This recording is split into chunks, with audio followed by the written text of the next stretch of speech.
R8 की सबसे अच्छी खासियत ये है कि सबसे लाइट वेटेड कॉम्पैक्ट बॉडी के साथ है, सबसे कम प्राइस का फुल फ्रेम कैमरा, सबसे अपडेट कैमरा है, ठीक है? सबसे अपडेट इन द सेंस मतलब आपको लगता है कि हम अगर R10 चला रहे हैं तो वो APS-C में आ जाता है और ये R8 अगर आप देखेंगे तो ये फुल फ्रेम में आ जाता है। फुल फ्रेम में सबसे अच्छा रिज़ल्ट देने वाला कैमरा ये है R8 का पावर सेविंग मोड। कोई भी मिररलेस कैमरा हो उसकी बैटरी की लाइफ बढ़ानी है, कैमरे की लाइफ बढ़ानी है, मोड पे आओगे, ये देखो आपके कैमरे में मैंने तो बंद कर रखा था, रीसेट मारा, आपके कैमरे में स्क्रीन डिमर चल रहा है, ऑटो पावर ऑफ चल रहा है और व्यू फाइंडर ऑलरेडी ऑन। देख रहे हैं आप? तो ये सब चीज़ें क्या करनी है हमें? बंद करनी है, ऐसे करके डिसेबल करेंगे ऐसे। डिसेबल किया, ये डिसेबल है ऑलरेडी, इसको भी डिसेबल किया यानी ऑफ किया, ठीक है? इसको भी ऑफ किया, ऐसे करके ऑफ कर दिया। यानी सब पावर सेविंग मोड से हमारा क्या हुआ? बैटरी यहीं से बच गई, ठीक है? बैक आते हैं। जैसे ही कनेक्टिविटी के अंदर जाएँगे तो यहाँ होता है एयरप्लेन मोड, देख रहे हैं? इसको ऑन कर दीजिए। इसको जैसे ही ऑन करोगे आप देखो यहाँ पर वाईफ़ाई इनेबल, ब्लूटूथ इनेबल लिखा हुआ है, तो ये भी बैटरी खाता है। अब इसको जैसे ही आप इनेबल करोगे ये सब हाइड हो जाएगा। अब बैटरी की लाइफ चलेगी तगड़ी, ठीक है? यानी आपके पास 2 आइडिया, पहला पावर सेविंग मोड, दूसरा एयरप्लेन मोड, ठीक है? इनको ऑन कर दो, ये R8 ये आपको 2 से 3 घंटे का बैकअप देगा और 2 बैटरी में आप वेडिंग शूट करके चले जाओगे। उसमें भी बच जाएगी बैटरी, उसमें भी बच जाएगी, सेटिंग प्रॉपर नहीं होगी, ठीक है? अब आते हैं उन भैया के पास जिनको दिक्कत आ रही थी, कौन है भैया? इसके लेंस से जो है मैं संतुष्ट नहीं हुआ। अच्छा, इसका अपर्चर जो है 4 पॉइंट तक ही रहता है। f4 से 7.1 चला जाता हाँ, है ना? एसटीएम लेंस, जी, है ना? जी। देखिए हाँ, वेरी नाइस, ठीक है। एसटीएम यानी इंडस्ट्री का सबसे कम प्राइस का 24-105 लेंस, ठीक है? तो वो 38,000 का इसलिए दिया गया क्योंकि लोगों के पास 1 लाख तक का बजट नहीं होता था। कैनन ने ये डिसाइड किया कि हम 3 टाइप के 24-105 देंगे। पहला देंगे एसटीएम, दूसरा देंगे यूएसएम, तीसरा देंगे जिसे हम लोग जेड सीरीज़ का लेंस बोलते हैं 24-105 2.8, ठीक है? तो पहला जो दिया फ़ोटो शूट इसमें के हो लिए तो बेहतर है, लेकिन जो है वीडियो के लिए जो है कंफर्टेबल नहीं है। अच्छा, लाइए आपका कैमरा हम कनेक्ट करेंगे।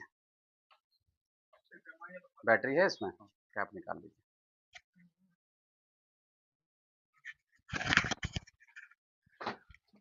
ठीक है।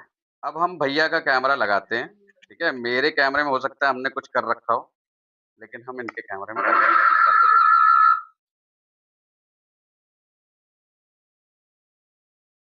जब हम एसटीएम का इस्तेमाल कर रहे हैं, ये समझ जाइएगा कि ज़ूम करेंगे तो वो 7.1 पे चला जाएगा। ये देखो लाइट कम हो जाएगी, ऐसे कम हो रही और वहाँ देखो एपर्चर की वैल्यू हो रही है। तो इसका मतलब क्या है? वेरिएबल एपर्चर है, लेंस है, ठीक है? वेरिएबल एपर्चर का मतलब क्या है? कि भैया जब ज़ूम करोगे तो आपको चाहिए एलईडी लाइट, है ना? क्योंकि आपने बहुत क्या ये स्टेबलाइज़ेशन है। मैंने बिना स्टेबलाइज़र के भी शूट किया और इसको जब आप ज़ूम करेंगे तब भी आपको ग्रेन्स नहीं देगा। तो ओवरऑल ये इतने पे 24 एमएम आपका ऑलरेडी सॉरी F4 काम कर रहा है 24 एमएम, ठीक है? 24-105 होता है ना? जैसे ही इसको ज़ूम करेंगे तो लाइट कम हो जाएगी, लेकिन डिटेल नहीं कम करेगा, डिटेल नहीं कम करे अब एलईडी मैं इसको जो है 16 से लेके 2500 तक यूज़ करता हूँ। क्यों 2500 यूज़ कर बढ़ाइए ना उसपे, हम 6400 कर रखे हैं। इसीलिए नहीं बढ़ाते कि शायद ग्रेन आ जाए। क्यों आएगा? ये पुराना मिथ है, ऑलरेडी हम समझ सकते हैं कि पुराने कैमरे में होता था कि लोगों को भाई बढ़ा देंगे ग्रेन्स आ जाएगा, है जी, ना? तो ग्रेन्स तब आता है, जब जहाँ पर हम ज़ूम करके शॉट लेना चाह रहे हैं वहाँ लाइट कम है, तो ग्रेन्स आएगा। ऑब्वियस सी बात है आप 1.2 ले लीजिए, हम कह रहे हैं महँगा लेंस 5-6 लाख 10 लाख का ले लो। अगर वहाँ लाइट नहीं है, तो जी, उस पे भी ग्रेन्स आएगा, है ना? सब पे लागू होता है, लाइट नहीं है तो ग्रेन्स आएगा ही आएगा, ऑब्वियस सी बात है, ठीक है? तो जब उस पे आएगा, तो कहीं न कहीं हम उसको मैनेज करने की कोशिश करेंगे।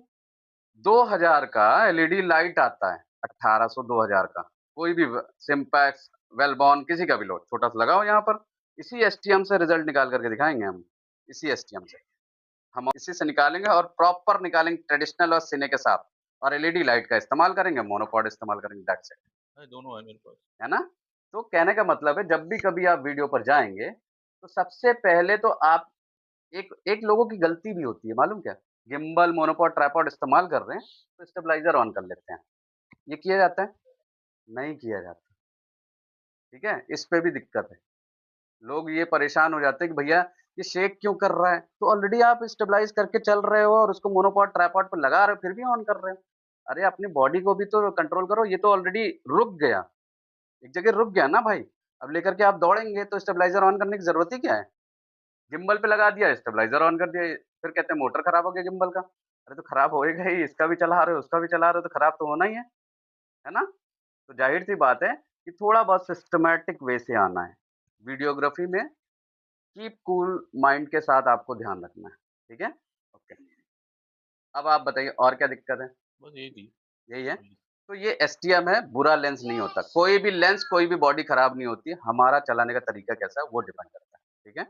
इसी लेंस का अभी मैं ग्रुप फ़ोटो निकालूँ, जानते हैं इसका बेनिफिट भी है 7.1 का। क्या बेनिफिट है?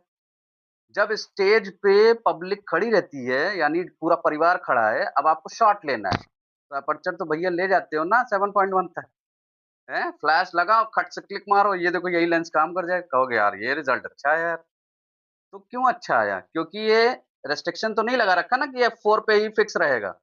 इसने दिखाया कि 7.1 पे भी चला जाएगा और जाएगा तो हम बार-बार अपर्चर थोड़ी ना चेंज करें, ज़ूम ही तो किया भाई। ज़ूम किया, फ्लैश फायर किया, ज़ूम किया और एलईडी लाइट लगाई, वहाँ लाइट पोटा लाइट भी होगी तो भी लाइट के बेस पे वीडियो भी आ जाएगा। ग्रुप वीडियो, ग्रुप फ़ोटो, है ना? क्यों आया? ग्रुप वीडियो क्यों अच्छा आया? क्योंकि 7.1 पे चला गया और ग्रुप फ़ोटो क्यों अच्छा है? क्योंकि हम ले ही जाते हैं उसपे। अब समझ में आया? 1.2, 1.4, 2.8 क्यों यूज़ किया जाता है पता है? कब? लाइटिंग के लिए नहीं, लाइट मिल रही है ना, हाँ? क्या लाइटिंग सिने कौन करता है? सिंगल सिने कौन करता है? कोई नहीं करता। अच्छा। 1.2, 1.4 व 2.8 हमेशा सिंगल सब्जेक्ट के लिए बुके इफ़ेक्ट के लिए किया जाता है। बुके, ब्लर, ब्लर चाहिए, ठीक है? ब्लर चाहिए, पूरी तरह से बुके चाहिए, ठीक है? तो बुके के लिए हम लोग क्यों करते हैं? इसलिए करते हैं क्योंकि हमें ब्राइड को ही सुंदर दिखाना है, ग्रूम को ही सुंदर दिखाना है। लेकिन फिर वही कंडीशन आ जाती है कि जब भी ब्राइड का फ्लैश फायर करके शॉट ले रहे हो तो एपर्चर 5.6 रख करके ही लोगे।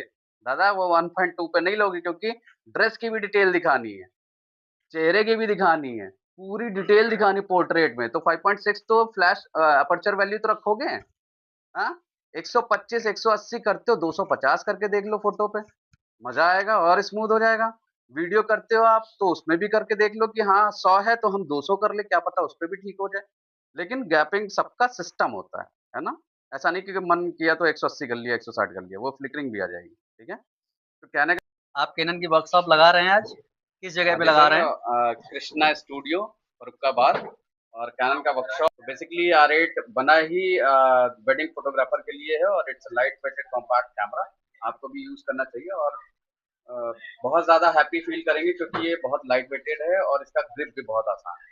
तो आज आई होप कि आपने वर्कशॉप अटेंड किया, कैसा लगा आपको? हमें तो अच्छा लगा है और अच्छी जानकारियाँ भी मिली हैं और जो कैमरे के विषय में कुछ सेटिंगें नहीं समझ में आती थी, उन विषय में भी आपने हमें बड़ी शांतिपूर्वक और बड़ी विनम्रता से समझाया। आप हमारे साथ कनेक्ट हो सकते हैं, हमारे मोबाइल नंबर हमारे सोशल मीडिया प्लेटफॉर्म के थ्रू, तो हम आपको और भी सारी चीज़ें बताएँगे और आपको कोई भी टेक्निकली ग्लिच आता है आपके वेडिंग में, तो आप हमें वीडियो कॉल, फ़ोन कॉल दोनों पर कनेक्ट होकर के पूछ सकते हैं। अभी हाल ही में कोई नया कैमरा लॉन्च हुआ है कैनन की हाल तरफ से? में अभी सर लॉन्च हुआ है R6 Mark III और C50 और एक कैमरा जो आपके सामने है वो है R50V। मैं आपको दिखाता हूँ। ये बहुत लाइट वेटेड कॉम्पैक्ट बॉडी है, 350 ग्राम की बॉडी है। ये आपको 4K result, full HD result जो भी आपको चाहिए प्लस इंडस्ट्री का पहला अंडर 1 लाख रुपए। तो ओवरऑल ये रील और वीडियो दोनों के लिए परफेक्ट है।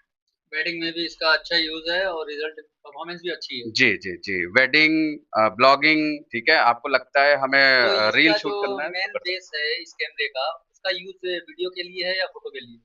Both sir, both. Photo, video दोनों का ऑप्शन है, आप कर सकते हैं ईज़िली। बहुत लाइट वेटेड कॉम्पैक्ट है, आप इसको अभी चाहे तो ट्राई कर सकते हैं।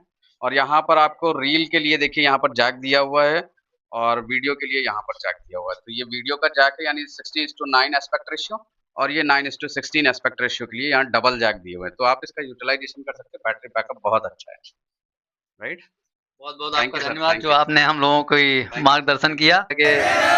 मैन है श्री अनुराग पांडे जी, उनसे भी हम जानकारी लेंगे कैनन के विषय में। थैंक यू आपको कैसी फर्रुखाबाद। लगी वर्कशॉप? बहुत बढ़िया।